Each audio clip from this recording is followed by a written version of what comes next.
This is Autoline Daily reporting on the global automotive industry. Which automakers will do the best between now and 2023? Merrill Lynch looked at the new cars and trucks that automakers have coming between now and then and came to these conclusions.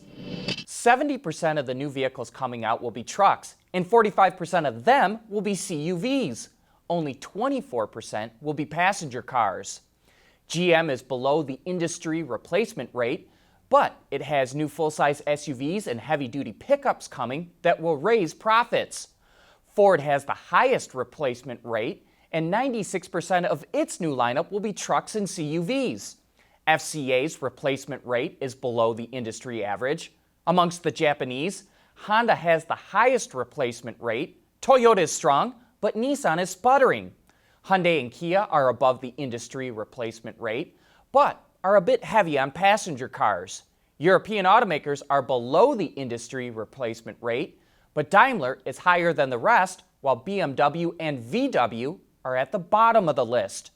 New products in showrooms always help boost sales and profits, so this list can help forecast which car companies will do the best over the next 3 years. Car sales in China continue to crater.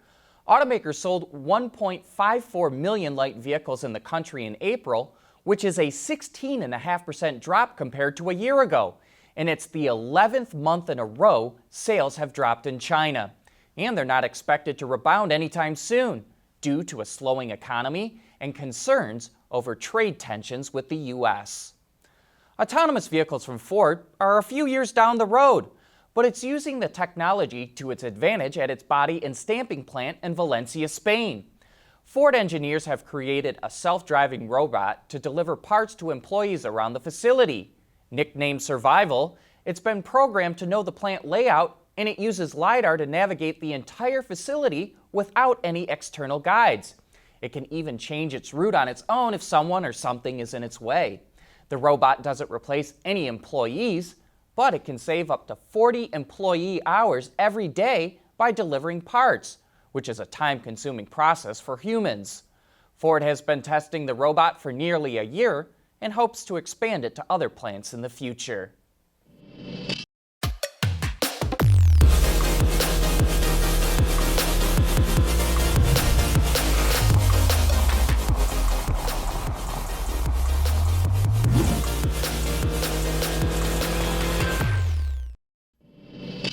Ferrari CEO Luis Camilleri had some interesting things to say about the company.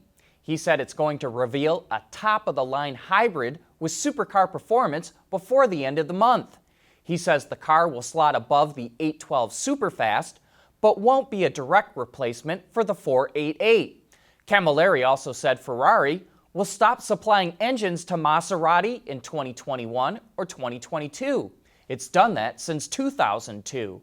The CEO thinks it's a good move, both from a margin perspective and because it can transfer a lot of the labor that's been focused on engines to the car side of the business. And speaking of engines, Mazda has confirmed it's developing inline six-cylinder versions of its Skyactiv X gasoline engine and Skyactiv D diesel engine. They will be mounted north to south in a new large architecture platform. Mazda says this is all part of its plan as it continues its path to premium. But we want to know what you think. Can Mazda successfully transition to a premium brand? Hey, did you notice that John hosted Daily all last week? Well, that's because I was fortunate enough to take a week-long road trip. I'm nearly ready to spill all the beans about it, but here's a little preview. We set out on a Friday afternoon. Our mode of transportation? A Buick Regal GS. We drove from Michigan to Arizona, then up to South Dakota, over to Indiana, and finally back home by Saturday afternoon.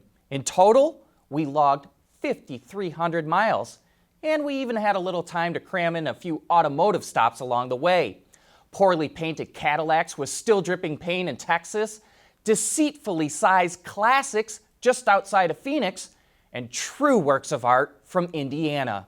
We've got more to come next week. Autoline Daily is brought to you by Bridgestone Tires. Your journey, our passion. Tesloop is a ride-sharing company in Southern California that only has Teslas in its fleet.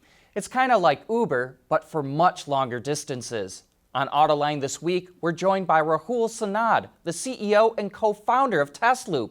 And he says the durability of Teslas is remarkably good. I think at this point we have 8 out of the 10 highest mileage cars, all over 250,000 miles. The highest mileage is 450,000 miles, and we've done that, in just a little over 3 years. So, we were running a lot of miles. And our experience, I think, has been that it surprised us how little effort it is to keep these cars running. Now, on certain occasions, there have been problems with batteries that typically are, well, in all cases, have been covered by the warranty. We've had like 2 cars that are like exact same batch, same time. One has gone 350,000 miles with no battery problems. Others has had problems. So I think there's, at very high mileage, like battery chemistry changes, and there's some, I think, just unknowns for the whole industry. But the overall maintenance, like on that 450,000 mile car, has been about $20,000. And that includes things like where we drove it underwater and messed up the headlights. And a lot of that is air conditioning, because driving to like Palm Springs every day just means the air conditioning's on 24/7. So I think, they haven't really been designed for that type of service levels. But I think the interesting thing is you can have cars with hundreds of thousands of miles on them, and they're extremely reliable. Like, you're not worried, is something going to go wrong? Hey, you can watch that entire discussion right now on Autoline.tv, or you can find it on our YouTube channel. But that's it for today. Thanks for watching, and have a great weekend.